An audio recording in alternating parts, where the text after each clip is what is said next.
Greetings, everyone, and welcome to episode 77 of Teaching Tales, the podcast totally devoted to sharing stories from the world of education. I am once again Brent Coley, your host, elementary principal in beautiful Southern California. Joining me today, I have a personal friend joining me today and fellow educator in Southern California, Solomon Petchers. Sol, how you doing, man? Hey, Brent, how are you, buddy? Fantastic. We are in my office. It is a Saturday recording, and I'm excited about the chat today. We were talking before we started recording, and I said, well, we got to stop because we need to be recording what we're saying right now. So that's what we're going to hopefully replicate right now.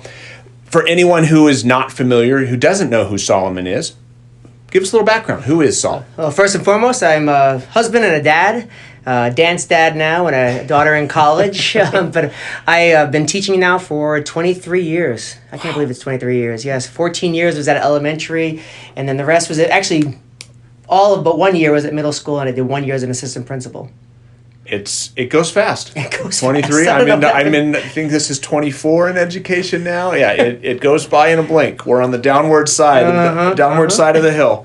So, well, I'm excited today because it's a topic that you and I have kind of talked about for a while, and like the title of this episode is Writing a Book for Kids, because I thought, gosh, this would be a cool story for people to listen to, because you have written not one, but two now books for kids. One is already out. The other one is soon to be released, and we'll have you talk about that a little bit later.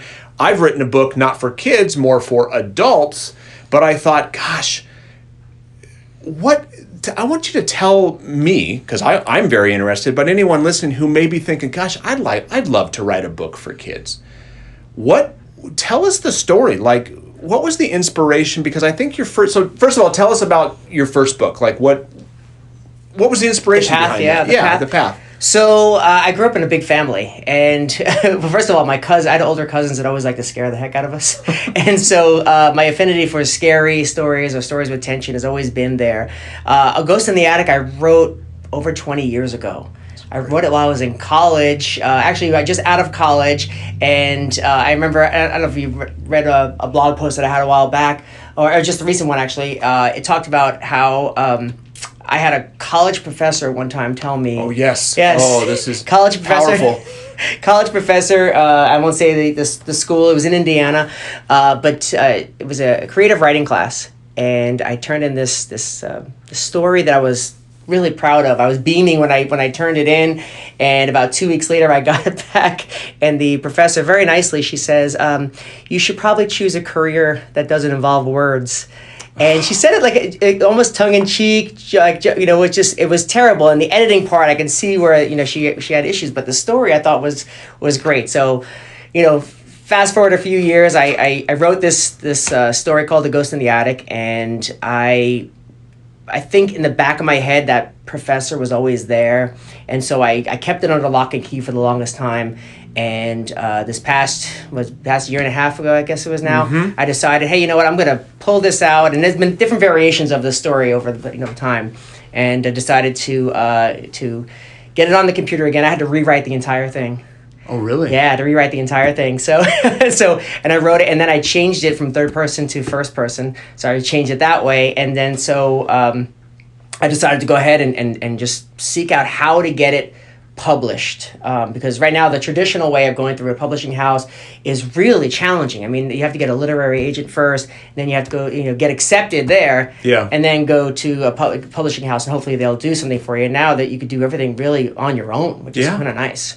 Well, that's first of all, gosh, I'm going to unpack what you just said. I mean, about first of all the professor's comments. So, like the side note moral of that story for anyone listening is, a comment like that was made 25 plus years ago, kept something that you had written that you were proud of, Ghost in the Attic, under lock. I mean, powerful words. I mean, that can heal, but also completely tear down on something like that. It's an edgy influence story. Yeah, there we go. But gosh, I love, because there's such a similarity, because I've written a story that I wrote. I don't even know if I've ever told you this, that I have written. It was my first year of teaching. One evening we went and saw an author talk at a school. Robert Sansucci. He wrote children's books, like illustrated children's books. They kind of are like 30 pages with a whole picture on one side and the text on the other, that type of thing. And I remember seeing him thinking like, I want to do that. I want to do that. And I went home and for the next few months and turned into, I wrote a story that like you said, the iterations over the years, I'd go back and I would change it, and it's probably gone through a dozen different iterations that is sitting in a hard drive now in the cloud somewhere that I've never done anything with. Right. But it's always been a dream. So that's why talking with you, it's like, ooh, you have inspired me. Like, you know what? I need to, and my daughter, who is in a writing major in college, is like, Dad, you need to do something with that. And you're telling me you can. You need to, yes. You can. So you didn't go the traditional publishing route, because now with self-publishing, because you're right. I mean, unless you're J.K. Rowling, I mean, it's very, or Stephen King, it's going to be very difficult. But so so you've got it, you had it written. How did you go about the actual getting it published? So probably about a year and a half now, I guess it is, maybe even more than that. It's more than that now. I just started reading some articles, and then looking on YouTube is like, man, I wish it were younger. I wish we had YouTube. Our lives would be so much easier. Oh man, I tell my students that all the time. Like, you guys have YouTube. Like, just pull up with something, you know. You have something called the internet. Yes, I always say it. I say it that way too. You know, you guys have this thing called the internet. The internet. Yeah. Yes. So the YouTube, I found lots of really good information. Self-publishing with Dale was one of them. Mika Osaki was another one. And just listening to these guys talk about the process and how to go from point A to point Z and get it all done. And I was like, you know, I could do this. Yeah. And so I went through that process. So you reached so you had it written. So I know normally, let's say you are an author that's signed with somebody, you go through an editor. How'd you get that one edited? So what I did was I went to Upwork. Okay. Are you familiar with Upwork? I've heard of it, but not overly familiar. It's like Fiverr. Okay. Same idea. There's people freelance, and I found a gal in Indiana, and she charged about I think it was at $13 an hour to edit it. I gave her a 10-hour window to do it and get set it up, and I thought, oh, I got it back. It's ready for publishing. Oh, okay. And then I let a friend of mine read it, and she asked if she can have a former student of mine read it, Avery Poznansky. And she's brilliant. She's a junior over at Mom used to teach at my school. She's fantastic. Yes. And Shout Avery out looked Karen. at it. Yes, and Avery looked at it, and she said, can I edit this? I said, but it's already been edited, yes. Avery. Like, isn't it done? I mean, one big edit and it's good. And she tore into it like nobody's business. And at first I was taken aback. Which is probably the best thing that could have happened to your it story. Really was. Really, she really is the best thing that happened. And she tore it apart. And I looked at it for a second. I was like, wow, I feel like I'm not back in that college story, but the idea of people starting editing my work, like, oh wow, there's a lot of work to be done still on this. And I went through several revisions on that and edited it myself, and then sent it back to her and edited it again. And a couple other people looked at it, and the more edits I made, the more edits I needed to make, which was crazy. And even today, there was like one or two mistakes in the published edition of it, and I was like, I'm done. I can't do anymore. Yeah. So that's really the I think editing is the beast of the whole process. And it's so vulnerable when you like you said, you gave it to the editor who you don't know. So, but even then, it's hard enough when it comes back and you're thinking, wow, how many digital red pens did you use? I know when I got my manuscript back from the editor, it was like, ooh, it's putting it out there for somebody to read is terrifying. And I think like for somebody you knew, like for Avery or for somebody or other, it's like, ooh, this is somebody, like this is a friend or this is somebody I respect their opinion. So I really hope they think it's good. Yeah, I don't want to look dumb because I made dumb mistakes here and there. Yeah. It's funny, you feel yourself getting transformed back into a student again, afraid to make that mistake in class, or afraid to take a chance, take that risk. Yeah. But I've read your book, and it's really good. I really, and I'm not, I mean, you were saying before we started recording, somebody compared it to the quirkiness of R.L. Stein. Yes. But the relationships of Stephen King. Yes, that was probably the best thing ever. That's and when you said that, I was like, yeah, it's got the R.L. Stein feel, which is great. I mean, that's what kids love to read. Absolutely. But at the same time, as an adult reading it, the relationship aspect of it. I mean, character development is it's. You can have a good story, but if you have characters that you don't care about. Totally. It's the same thing with TV shows. I mean, like Walking Dead. Yes. I love The Walking Dead. Me too. The reason that show is great because it's not about zombies. It's about people, yes. and the character development is awesome. So you've got it edited. Then what did you do? So during that editing process, I started to look onto Fiverr.com, and I bounced ideas off my wife and said, how do we want this cover to look? And I had several ideas, different ideas of how I wanted it to look, and I definitely wanted the silhouettes. I have the two boys on there. It's Moose and Samson on there, and I wanted that, but I had no idea. I was thinking putting the ghost in there. I mean, I had all these crazy ideas, and I found a gal on Fiverr.com, which is great. She's great. And my cover was done from somebody on Fiverr too. Yeah, and she was, I think, from Ukraine. Yeah. This gal, and she was great to work with, and she came back with this idea that totally blew me away. And we made edits back and forth. Hey, can you change this? Can you change that? Can you fix this? She even actually called out some of the editing on the wording I had on the back. So it was kind of fun. She's like, "Hey, I think you might need a comma here." And I was like, "Yeah, I think you're right." So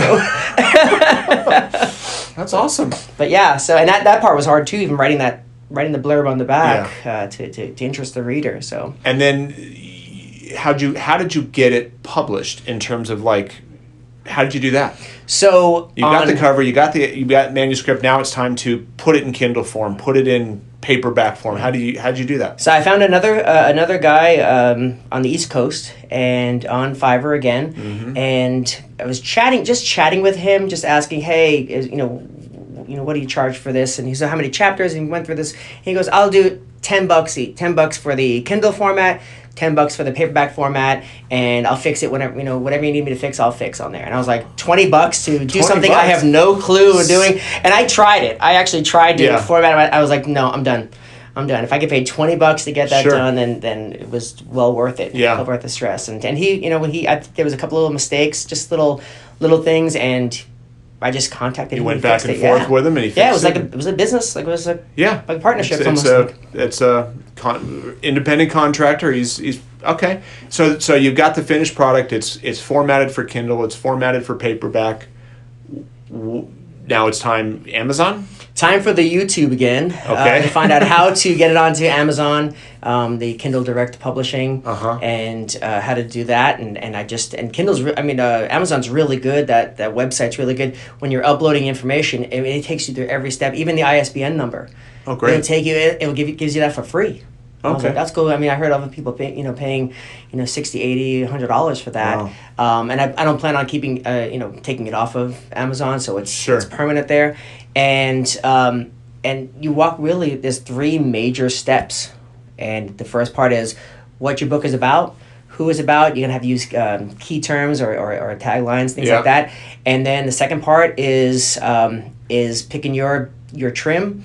What kind of cover you want, and then uploading the book itself, the manuscript itself, and then the cover separately. Yeah. And then they have a cool little feature. It's a preview feature, and you can click on that. And it shows you what it looks like on the Kindle, and then what it looks like as a book, and it gives you all these. I mean, it is literally a step-by-step. Anyone who's got an idea for a book and really wants to take it to the next level, it takes you step by step. Any errors that were in there, it lets you know, hey, this trim was too small, too big, and go back. And then the third part is pricing. And that's the beauty of what you're saying is why I wanted to talk with you and record this is it can be done. Oh yeah. Like you don't need you don't need a big publisher to do this. You and don't need a small publisher. I mean, like EduMatch Publishing, which again, Sarah Thomas, you are amazing. Thank you. She gave me my shot, and my book is out there because of Sarah. Thank you, Sarah. But for someone who because I know that a lot of people are going to EduMatch Publishing, and they're going to Dave Burgess, and not everyone's going to get picked up, but that doesn't mean that story isn't worth sharing. And it's like, just do it. Get out there, because they're walking you through the whole step. The last step was pricing, so how much you want to charge. Yeah, how much you're pricing, and if you stick with if you do like exclusively Amazon, you get on the Kindle like 70% back, which is kind of cool, and then the paperback it's 60% back as long as you go exclusively with Amazon, and you can option out of that. You can go I think it's 40% and 30%, whatever it may be. But yeah, I mean, it's so true. I went from knowing zero about the process. In fact, the entire process, either traditional or self-publishing, was intimidating. Yeah. But I just knew I wanted to get this out there, and that was my kind of my bucket list thing. Like, I got to get this out. I've had this sitting in me for so long. Sure. I have to get it out. And so, anybody really, you really just can do it. I mean, just it's writing, step by step. I would say writing, it's the hard part. Writing was hard. In terms of because once you have the story, for me, it was. I mean, writing was the hard, but once you have it, then it's like, okay, I don't know how to get it published, but I can go to the right place, and it's going to walk me through step by step. And they do all so you're not printing these in your garage. Amazon is doing all that for you. Yeah. So and they're going to take their cut. Yep. But it's worth it, because you don't have you can park your car in your garage, and you don't have to have all the overhead up front to buy a bunch of stuff. No, you can buy. I mean, you can buy they even sell you the author copies at cost. Yeah, and that's pretty cool. Yeah. I was like, oh yeah. So I've done where I've did some assemblies and things like that. Where hey, I have these books here. Kids want to buy them. I can bring them in supply right there, and it was great. That's awesome. So that's your first one, and then you. Tell us about, because I'm excited. I read your first one because it's out. I've pre-ordered the second one. It's already in my Kindle thing. Feasters is your next one. Tell me about that one, and anyone who would be interested. Feasters was a challenge to write, only because I wanted to keep it for middle school kids. This may be a little more advanced for elementary school kids, but for middle school kids all the way through adults. And so it is a teenage vampire story that takes place in a post-apocalyptic zombie world. And the zombies, they've named the zombies Feasters. Okay.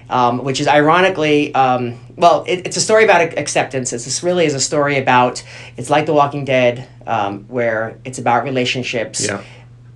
But the zombies are always there to let you know who's really in control of the whole thing, Sure. And so it has a lot of backstory. These vampires grew up in a human society, and they were persecuted. There was laws enacted against them, and so much so they had to fit into society. Okay. Until the Feasters came, and it turns out that they meet the person who was responsible for the zombie outbreak. As I said, as a fan of that genre, the apocalyptic tales and stuff like that, I am intrigued. Good. I am intrigued, and I will look forward to that one coming out. So, when is that coming out? May 26th, which is World Dracula Day. Oh, really? I looked this up. It's a true thing.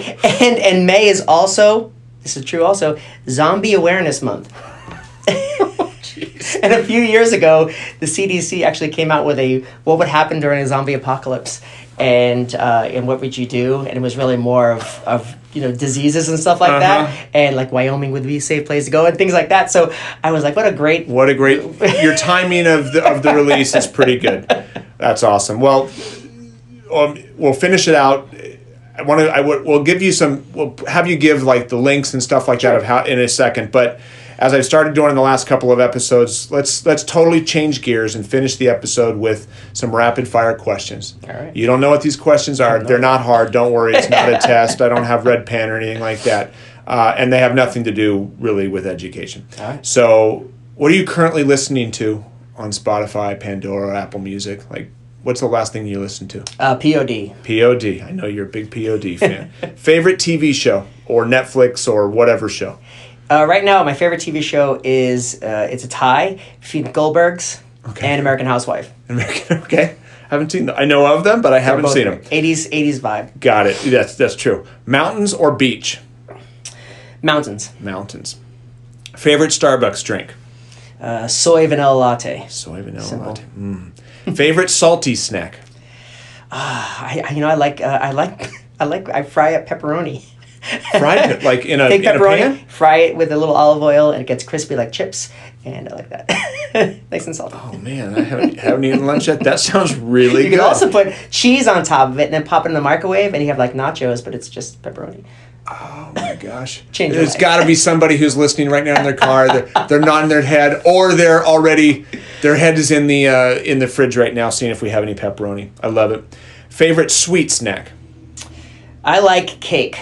Cake. I just love cake. My wife keeps a steady stream of cake and brownies in the house. So yes. The middle of the brownie or the side? I'm a side. I Me like too. the edges. Gotta have the edge, especially right out of the oven. Man, that's so good. My son, he's like, "No, Dad, you're crazy." He's like, "No, this is a good relationship. You can have the middle, and I want the crusty on the ones on the side." And so, speaking of books, what are you currently reading? I am reading a book right now by Patrick Johnson. It's a guy I connected with on Twitter, and it's called 1223. 1223. And it's about two writers who meet at a convention and realize they are writing the same story, but with each other in their story, and they know about each other so much. And it involves. I know, it's great. It's a novella, and it involves awesome. Alien invasion as well. And so I'm actually probably a third of the way left to go. Very cool. And two more. Since we're talking about like books and for kids and stuff like that, what was your favorite cartoon growing up? Oh, it was hands down Scooby-Doo. Scooby-Doo. Yikes. Shaggy. All right. And lastly, favorite kids cereal. Oh, it's hands down. It's also Lucky Charms.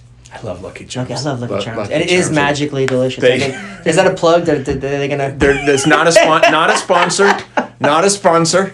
But if Hormel Pepperoni or something wants... No, I'm kidding. No sponsors. If you're out there, Hormel. Hormel, if you're listening, you can send a case of pepperoni, and Solomon and I will fry it up and make some pepperoni nachos. That really sounds good. So good. Awesome. Well, for anyone who wants to connect with you, Solomon, how can they do that? My website at Solomon, SOLOMON Petchers. That's PETCHERS.com. You were kind of my inspiration for that because I kept on looking back at your website and going, okay, what could I do? Oh, cool. Thanks. Glad it could help. And then you can reach me on at Facebook at author Solomon Petchers. Author Solomon Petchers, and the same thing with Instagram and Twitter. It's just Solomon Petchers. Solomon Petchers. Awesome. And the book Ghost in the Attic on Amazon already. And you can pre-order Feasters. Yes. And May 26th. May 26th, yes. Dracula Day. World Dracula Day. World, not just National Dracula. It's World and Dracula Zombie Day. Awareness Month. And Zombie Awareness Month. Two of my favorite things, vampires and zombies.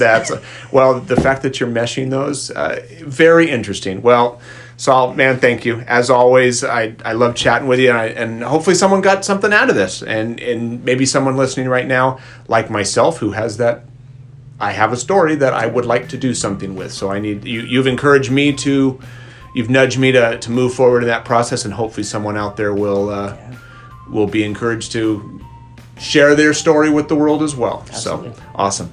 And everyone, thank you for listening. Appreciate you. Again, if you haven't done so, be sure to subscribe. Apple Podcasts, iTunes, Google Play, Spotify, Stitcher, or you can listen on my website at brentcoley.com. Go to the podcast page there. And if you want to pick up a copy of my book, Stories of Edu Influence. Awesome book. Thank you very much. Love that book. Appreciate it. Storiesofeduinfluence.com, or you can also find a link on brentcoley.com, or you can go to Amazon, Stories of Edu Influence. All right, everyone, thank you once again for listening, and until next time, have a good one.